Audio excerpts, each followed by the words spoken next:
Thank you so much, Peter, and thank you, Peter and Howard, for gathering all of us like spirited people together. Those of us on the panel, Karen, Mario, Erwin, we've all worked together. I think most recently, Erwin and I are still struggling to get some form of legal redress for Roma refugee families who were deported because of the negligence of 3 lawyers who were charged by the Law Society.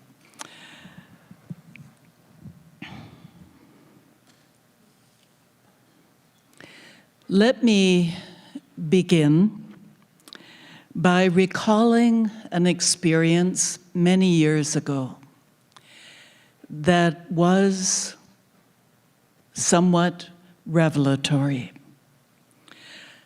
I was accompanying a young woman to an interview for her humanitarian and compassionate application.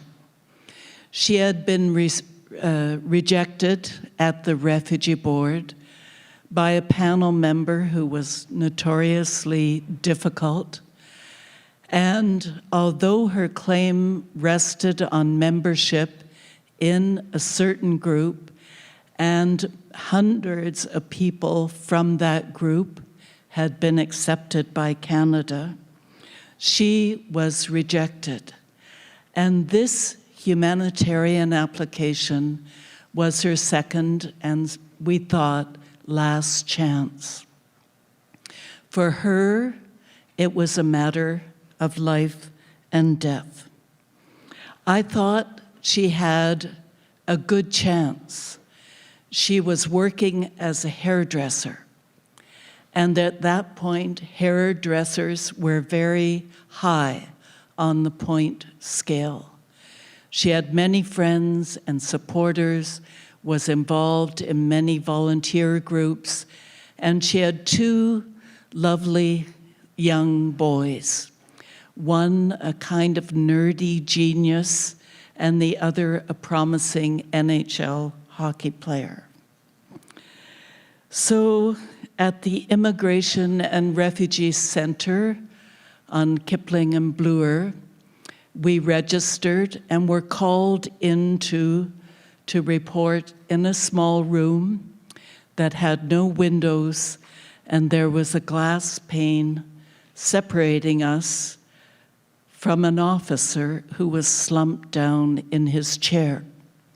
He pulled out a file, opened it up without looking at her. He said, "Okay, tell me your name, tell me your age, what work do you do?" And he was checking off this form as he proceeded through the questions. And then he said, "Do you have children?" She said, "Yes." He paused. He said, "How old are they?" And she said, 12 and 8, and he put a cross. And after a few more questions, he said to her, "And so, what do you think you have to contribute to this country?"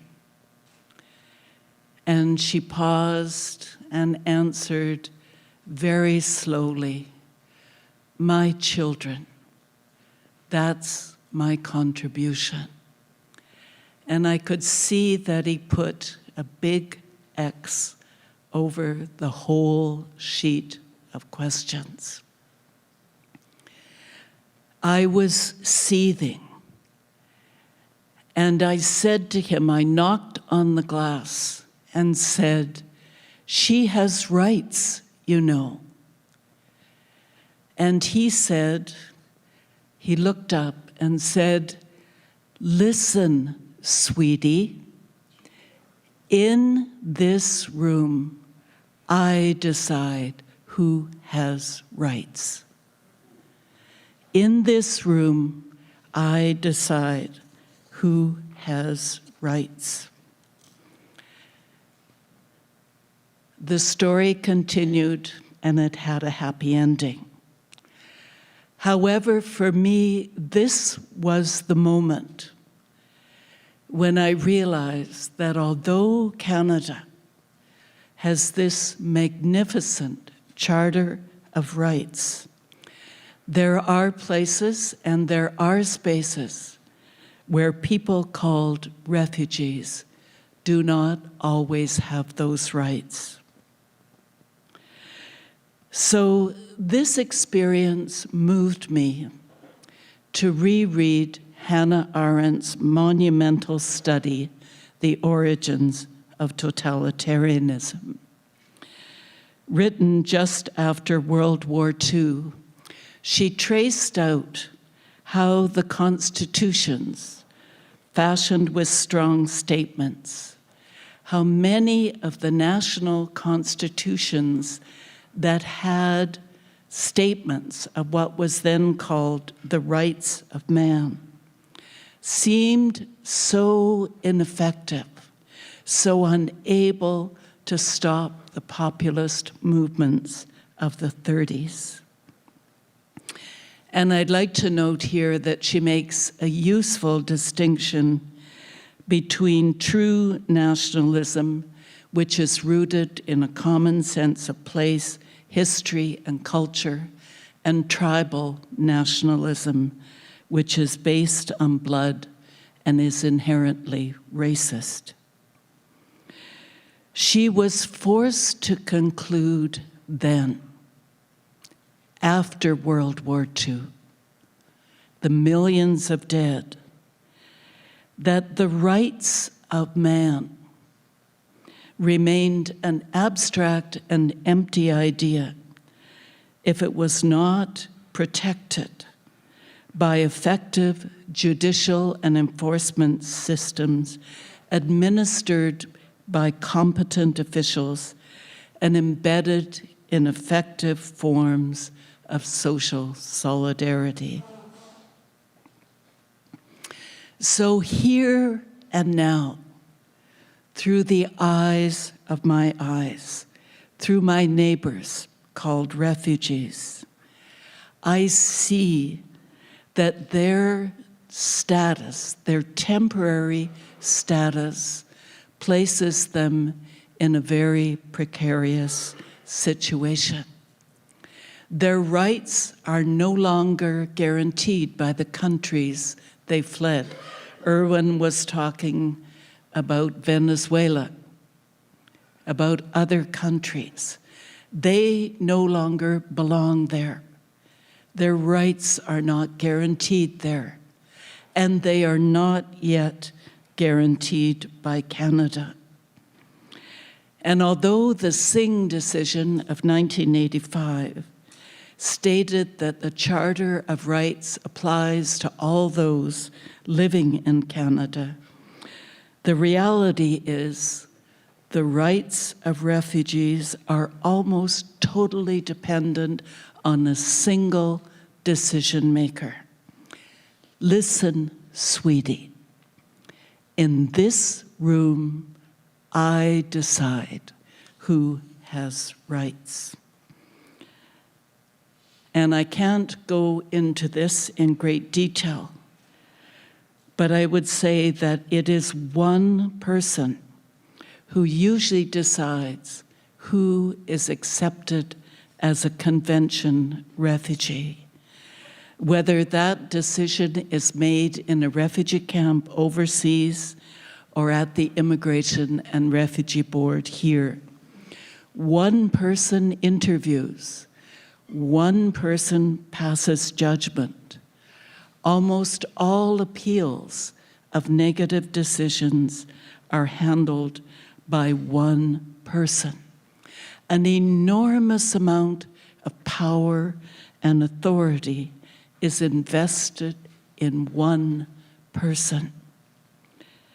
No wonder that some of them think they have rights, and they are the ones who will bestow rights on others. The problem with this is that some of these officials, not all of them, but some of them, are terrifyingly incompetent. You read stories about racist panel members at the Refugee Board. It's true, but I find it even more shocking how incompetent some of them are. I remember being in a security interview with a young Kurd from Turkey, and the officer adjudicating his case did not even know where the capital of Turkey was. Equally terrifying is the fact that some refugee lawyers who are paid to defend the rights of refugees are corrupt. The lawyers know their rights, but they do not care about the rights of refugees. The problem, as I see it, is not the charter. The problem is the administration of the law. I could give you many examples, but we don't have time for this. But there are so many times when the delay of years, of 7 years, of 27 years, of families being separated is a form of slow violence and social cruelty. No one should be left alone in a windowless room in the face of someone who nonetheless holds the power of life and death over them. This is how I see things through the eyes of refugees. And it's what Erwin was doing when he presented a view of those countries through the eyes of political prisoners. But it is not all that I see or that he sees.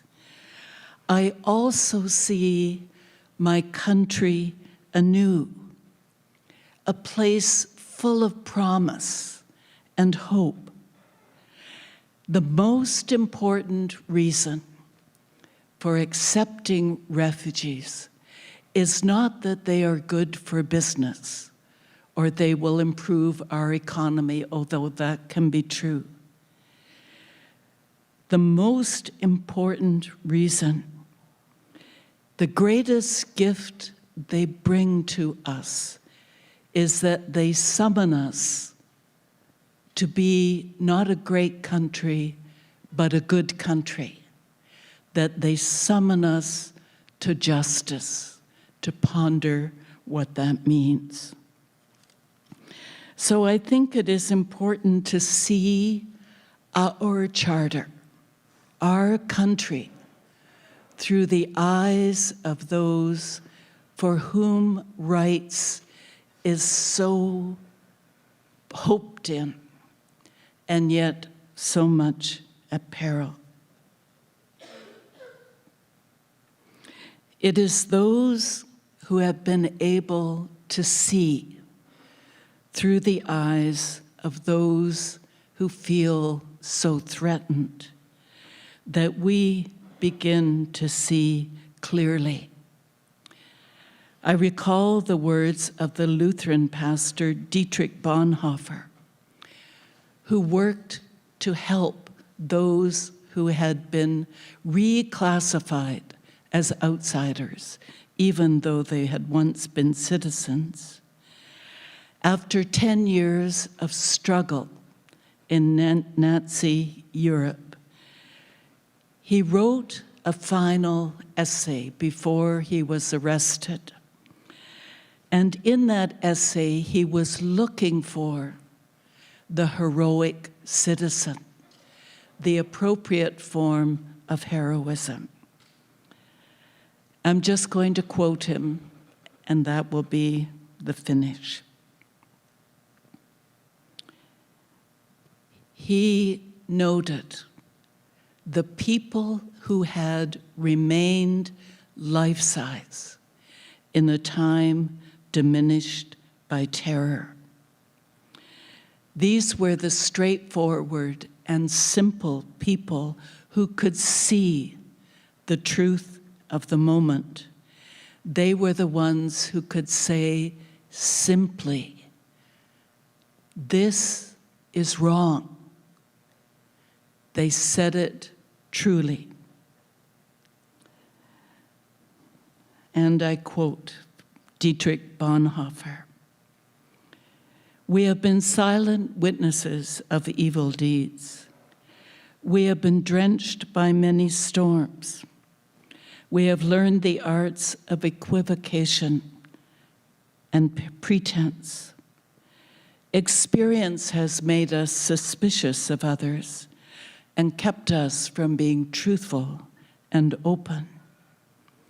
Intolerable conflicts have worn us down and even made us cynical. Are we still of any use? What we shall need is not geniuses or cynics or careful tacticians, but plain, honest, straightforward human beings. Will our inward power of resistance be strong enough, and our honesty with ourselves remorseless enough for us to find our way forward to simplicity and straightforwardness? There remains in all of this an experience of incomparable value. We have learned to see the events of world history from below, from the perspective of the outcast, the powerless, the reviled. In short, from the perspective of those who suffer. We should have come to look with new eyes, that our perception of generosity, humanity, justice, and mercy should become clearer. Thank you.